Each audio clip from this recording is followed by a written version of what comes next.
मैं भारत को भारतीयता की मान्यता के आधार पर फिर से खड़ा करना चाहता हूं, उस काम में लगा हूं।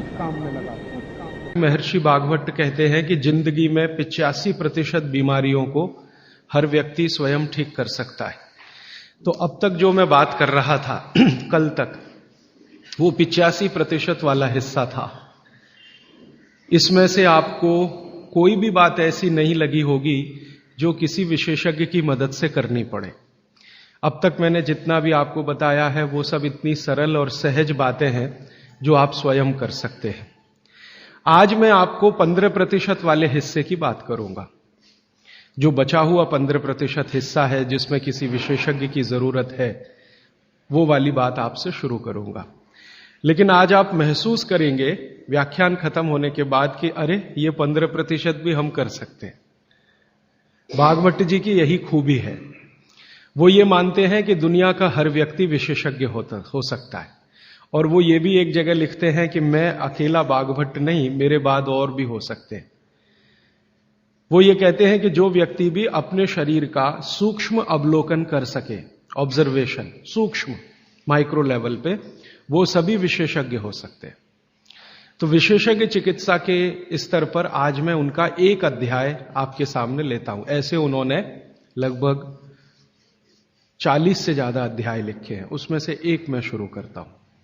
भागवत जी ये कहते हैं कि जब विशेषज्ञ चिकित्सा की बात आए, गंभीर रोग जैसे कैंसर है, डायबिटीज है, अर्थराइटिस है, तो इसमें वो कहते हैं कि भगवान ने, प्रकृति ने ऐसी व्यवस्था बनाई है कि विशेष गंभीर रोगों की चिकित्सा भी आप बहुत आसानी से, सहजता से कर सके।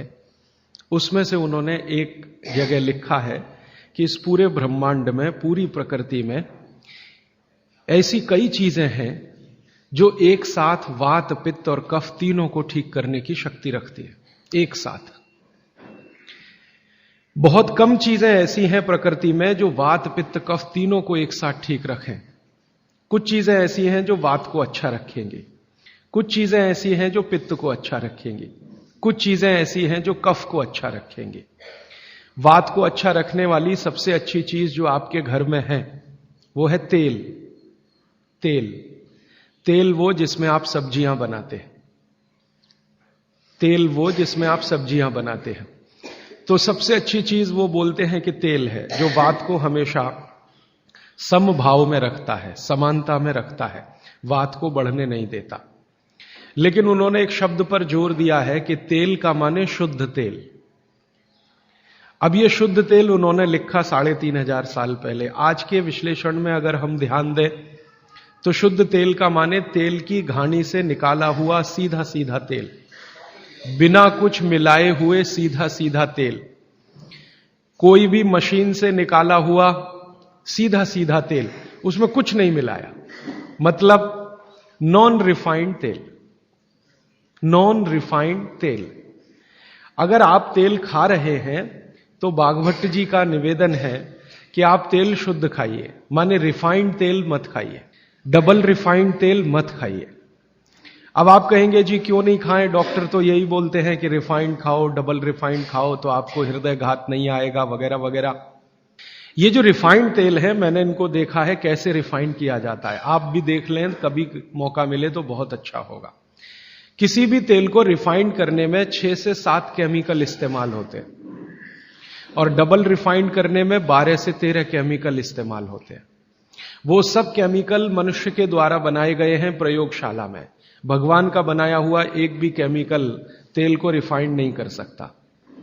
भगवान का बनाया हुआ माने प्रकृति का दिया हुआ, जिसको आप अंग्रेजी में कहते हैं ऑर्गेनिक। ऑर्गेनिक एक भी केमिकल नहीं है जो तेल को साफ कर सके, एक भी केमिकल दुनिया में नहीं। जितने भी केमिकल तेल को साफ करने के लिए उपयोग किए जाते हैं वो सब इनऑर्गेनिक है, और इनऑर्गेनिक केमिकल ही दुनिया में जहर बनाते हैं और उनका कॉम्बिनेशन जहर की तरफ ही लेके जाता है। आज की दुनिया में मॉडर्निज्म के नाम पर, आधुनिकता के नाम पर जितने इनऑर्गेनिक केमिकल्स जगह जगह इस्तेमाल हो रहे हैं, वो सब आपको धीरे धीरे उस तरफ ले जा रहे हैं जहां आप जहर अपने ही शरीर में पैदा कर दें। इसलिए रिफाइंड तेल डबल रिफाइंड तेल गलती से भी मत खाइए। भागवत जी कहते हैं कि जिंदगी भर वात को ठीक रखना है, जिंदगी भर। तो वात को ठीक रखने के लिए सबसे सरल चिकित्सा वो बोलते हैं वो तेल का ही है। वो कहते हैं शुद्ध तेल खाइए। शुद्ध तेल माने घानी से निकाला हुआ तेल। अब आपके मन में दो प्रश्न आएंगे तुरंत कि शुद्ध तेल में तो बास बहुत आती है। हां, सीधा प्रश्न। दूसरा प्रश्न आएगा जी शुद्ध तेल बहुत चिपचिपा होता है, गाढ़ा होता है, चिपचिपा होता है और बास अलग से आती है। हम लोगों ने जब शुद्ध तेल पर भारत देश के कुछ वैज्ञानिकों की मदद से काम किया, एक तरह से कहें रिसर्च किया, तो पता चला कि तेल का जो चिपचिपापन है वो उसका सबसे महत्वपूर्ण घटक है। तेल में बहुत कुछ होता है, जैसे मैंने आपको पहले दिन बताया ना, मिट्टी में माइक्रोन्यूट्रिएंट्स है, कैल्शियम है, आयरन है, सिलिकॉन है, कोबाल्ट है, ऐसे तेल में भी है, हर चीज में है। तो तेल का जो सबसे महत्वपूर्ण हिस्सा है वो उसका चिपचिपापन ही है। और जैसे ही तेल में से ये चिपचिपापन निकाला तो पता चला वो तेल ही नहीं बचा।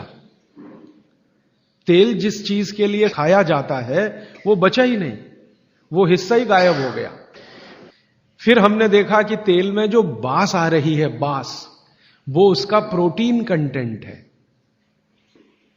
तेल में प्रोटीन बहुत है। जैसे आपने सुना है दालों में प्रोटीन होता है, दालों में प्रोटीन सबसे ज्यादा है, भगवान का, ईश्वर का दिया हुआ। दालों के बाद दूसरे नंबर पर जो प्रोटीन सबसे ज्यादा है वो तेलों में है। तो आप जो तेल में देख रहे हैं कि उसकी बास है, वो बास जो है ना, उसका ऑर्गेनिक कंटेंट है प्रोटीन के लिए। 4-5 तरह के प्रोटीन है सभी तेलों में। आप जैसे ही तेल की बास निकालेंगे उसका प्रोटीन वाला घटक गायब हो जाता है। अब बास निकाल दिया तो प्रोटीन निकल गया, और चिपचिपापन निकाल दिया तो उसका जो फैटी एसिड है वो गायब। अब ये दोनों ही चीजें गायब हो गई तो तेल नहीं रहा, वो पानी है एक तरह से। इसलिए भागवत जी ने सूत्र लिखा कि जिंदगी भर वात की चिकित्सा अगर आपको करनी पड़ जाए तो बेहतर है कि आप शुद्ध तेल खाएं तो वात की चिकित्सा ही ना करनी पड़े। और मैंने आपको सबसे पहले दिन बताया था कि दुनिया में सबसे ज्यादा रोग वात के ही हैं, सबसे ज्यादा रोग। ये घुटने दुखना से लेकर कमर दुखना, हड्डियों में दर्द, ये वात के तो रोग है ही। सबसे खतरनाक वात का रोग है हार्ट अटैक, हृदयघात। सबसे खतरनाक बात का रोग है पैरालिसिस। सबसे खतरनाक बात का रोग है ब्रेन का डैमेज हो जाना। तो ये खराब से खराब जो रोग आपकी जिंदगी में है, इनमें वात के खत्म हो